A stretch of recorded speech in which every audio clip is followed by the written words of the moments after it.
When her text appeared on my phone, I hesitated. Feeling lonely, it read. I was sitting by myself in the living room, staring at the suitcase she had insisted I shouldn't worry about. For months, Clara had been slipping away from me, treating me like background noise while pouring all her energy into friends, her phone, and the so-called well-earned getaway she'd been planning. She left with a spark I hadn't seen in our marriage in ages, not even for me. So when her message arrived, I could read between the lines. There was no concern, no affection, only a test. She expected me to confess how miserable I was without her, how I counted the days until her return. But I was done pretending. I slowly typed, deliberately, I miss absolutely nothing.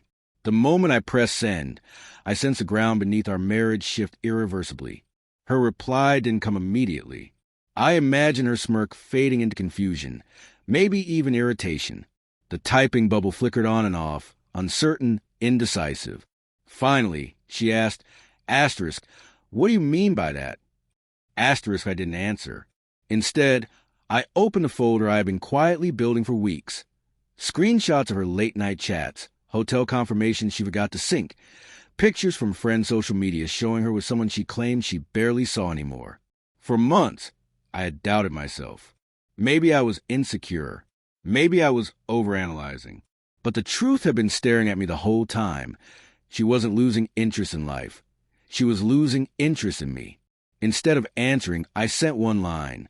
Check the next file. Then I began sending the screenshots. A few moments later, her panic broke through her texts. Asterisk. Why are you looking through my stuff? This is insane. You're being paranoid. Asterisk. Her alarm wasn't innocence. It was exposure. I sent the next batch. A photo she tried to crop. A reflection of a man barely hidden behind her. A late-night dinner receipt time-stamped 11:45 p.m. A hotel pool picture where sunglasses couldn't hide the truth. Her messages stopped. No excuses, no sarcasm. I pressed further. Asterisk, stop pretending. I know who you're really with. Asterisk. She began calling incessantly.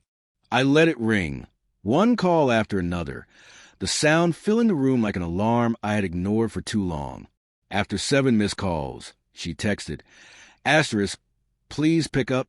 You don't understand. Asterisk, but I did understand. Her panic wasn't about me. It was about the unraveling of her secrets.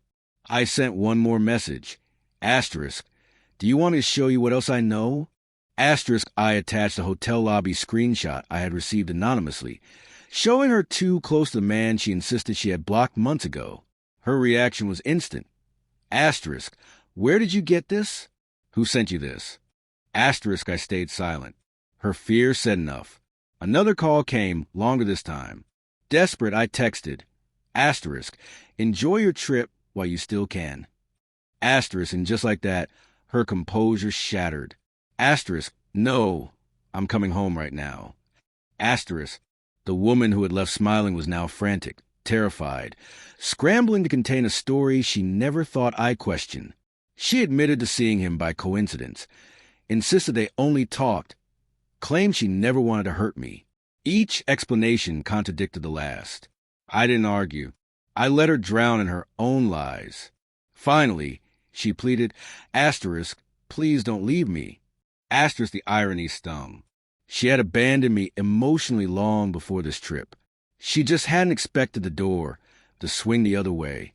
While she frantically booked an earlier flight, I spent the hour packing her belongings, not in anger, but in clarity. Each folded shirt closed a chapter. Each box seal felt like reclaiming myself. When she arrived, earlier than expected, still in her travel clothes, hair disheveled, eyes red from crying, she froze at the neatly packed bags. Asterisk, why are my things packed? Asterisk, she whispered. I didn't raise my voice or accuse her. I simply said asterisk, because everything you thought I didn't know, I knew. Asterisk, she sank onto the couch, trembling.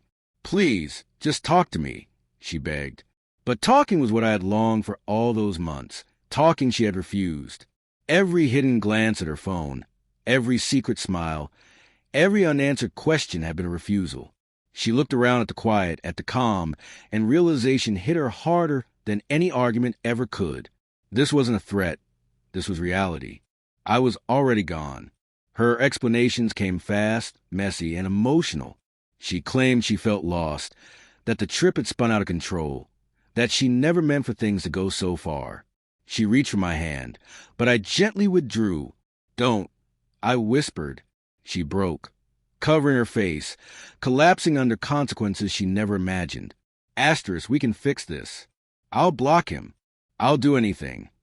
Asterisk, I shook my head. Asterisk, you only want me now because you're scared of losing me, not because you love me. Asterisk, she whispered. That's not true, that's not true. But even she didn't sound convinced. She finally understood the version of me that had begged for her attention no longer existed. After several minutes of silence, she asked softly, Asterisk, is there any chance left? Asterisk, I thought of the early years, laughs, touches without hesitation, trust freely given, but those memories belonged to someone else distant, unreachable. I said quietly, Asterisk, not anymore. Asterisk. She nodded slowly, wiped her tears as if trying to erase them, and whispered, Asterisk, I didn't think you'd ever leave. Asterisk. I looked into her eyes, the same eyes that had once held my world, and said, Asterisk, that was your mistake. Asterisk. She stood, grasped her suitcase, and paused at the door. Her face was pale, exhausted, stripped of all the confidence she had left with days ago. I thought you would miss me, she said softly. I didn't answer. The silence said enough. She stepped out, the door clicking shut behind her, the sound of marriage ending quietly, with truth rather than anger. I sank onto the couch, letting the calm wash over me. Minutes later, my phone buzzed. Her last message, Asterisk, I'm sorry. Asterisk, for the first time in months, I felt neither anxiety nor anger. I felt free.